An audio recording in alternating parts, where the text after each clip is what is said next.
ভূমধ্যসাগরের নীলাভ জলরাশি আর সূর্যালোকে ভরপুর এক মনোমুগ্ধকর উপকূল অঞ্চল ফরাসি রিভিয়েরা।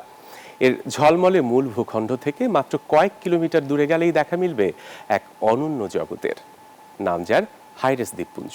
দর্শক, সুরক্ষিত বন, অক্ষত সৈকত আর গাড়িমুক্ত রাস্তা এ দ্বীপপুঞ্জ রয়েছে ভ্রমণ পিপাসুদের পছন্দের তালিকায়। যেখানে শেষ হয় ফরাসি রিভিয়েরার চাকচিক্য, সেখান থেকেই শুরু হয় এক শান্ত নিঃশব্দ ভ্রমণের গল্প। গিয়েন্স উপদ্বীপ থেকে মাত্র 15 মিনিটের ফেরি যাত্রা, আর তাতেই পৌঁছে যাওয়া যায় হাইরেস দ্বীপপুঞ্জে।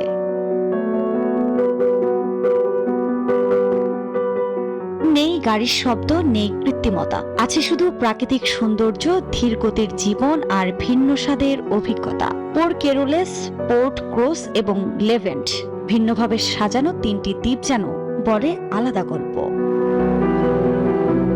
পোর্ট কেরোলেস দ্বীপের 51 কিলোমিটার সাইকেল পথ ঘুরে দেখা যায় আঙ্গুর বাগান, পাইন বন আর সাদাবালির সৈকত। একমাত্র স্মার্ট সিটি বসুন্ধরা, আধুনিকতায় এক ধাপ এগিয়ে। এখানে এলেই বিখ্যাত নটর ডেম সৈকতের স্বচ্ছ নীল জলে সাঁতার কাটেন ভ্রমণকারীরা। তবে ভিড় এড়াতে সম্প্রতি চালু হয়েছে দৈনিক পর্যটক সীমা। অন্যদিকে নিকটবর্তী পোর্ট ক্রস দ্বীপে নেই সাইকেল, আছে কেবল হাইকিং পথ, সবুজ বন আর নীল সমুদ্রের মেলাবন্ধনে এখানকার 30 কিলোমিটার হাঁটা ট্রেইল ভ্রমণকারীদের দেয় রোমাঞ্চকর অভিজ্ঞতা।